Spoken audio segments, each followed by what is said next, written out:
Okay, I want to get your questions answered here before you turn in this short worksheet here tonight. Should have watched a couple videos between, I think both of them were released yesterday, introducing the unit circle to you. And then this was the worksheet 12.6a that you had to complete that is due tonight at 10.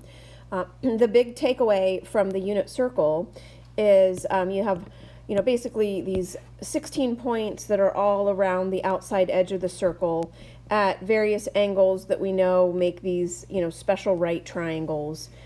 But as we learned in the other videos, the coordinates of the points that are along the outside edge of the circle, the x coordinate represents the cosine value at that angle, and the y coordinate represents the sine value at that angle. Okay, and a quick, easy way to kind of memorize that is that if you were to alphabetize the words cosine and sine, you would always place cosine first, so that's your x, and then sine would be second, so that's your y. Okay, the top most requested questions were, first of all, problem number 1 and then problem number 11, so we're going to start there.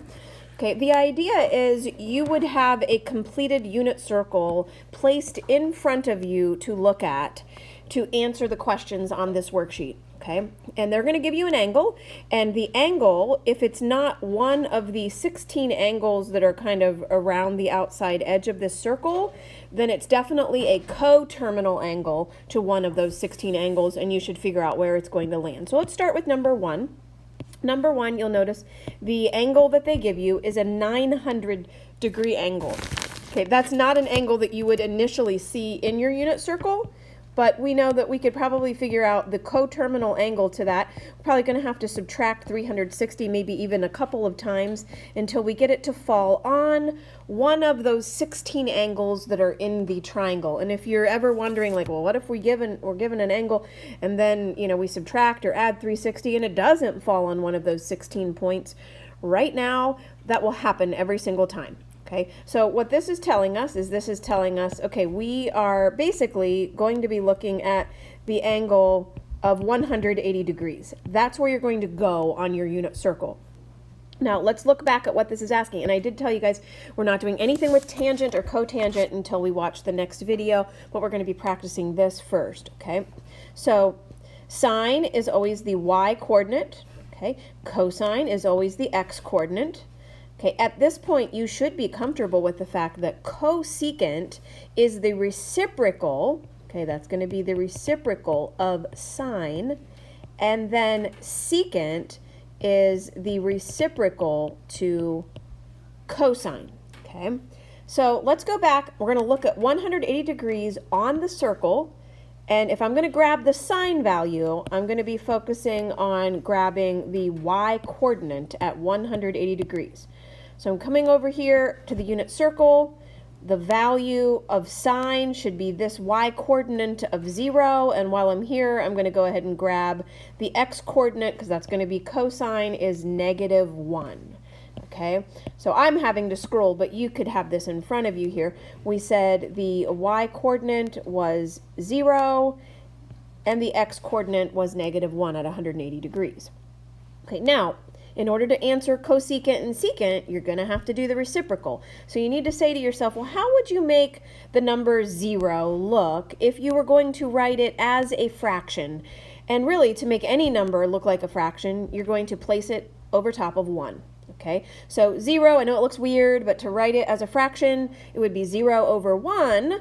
So if you were going to do the reciprocal to the fraction 0 over 1, it would then be 1 over 0. Now, I don't actually want you to write 1 divided by 0 on the blank for cosecant, because we know in math that we're not supposed to be allowed to divide a number by 0. So if your 0 is in the denominator, as we have here, then you're just simply going to write out the abbreviated form for undefined, which is UND, okay, undefined.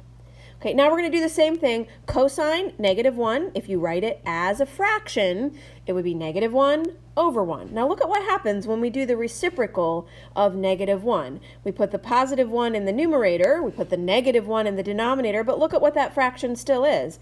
It's still -1. So this is one of those weird cases where when you're finding cosine of 180 degrees, secant of 180 degrees is that exact same value because the reciprocal of -1 is -1.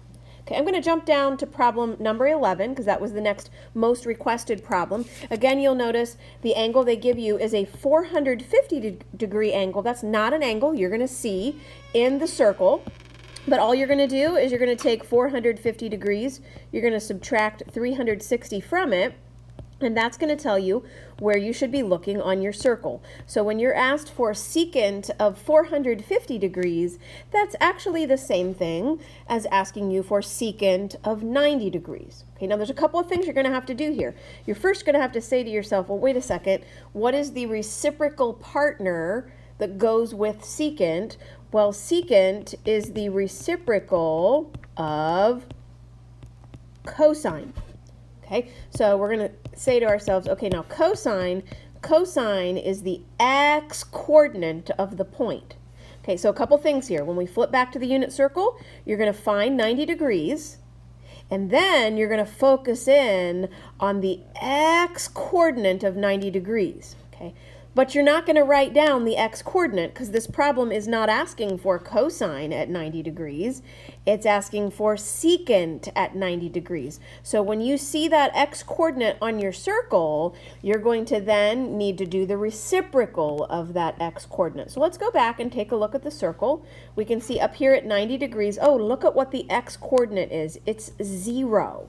Okay, so cosine of 90 degrees is 0, but we're wanting secant at 90 degrees. Okay, so that means we're going to need to think, well, how does 0 look again as a fraction? It would be 0 over 1, but if we do the reciprocal of 0 over 1, we end up placing that 0 in the denominator, and that is why the answer is undefined. Okay, while we're here, take a quick peek at number 12.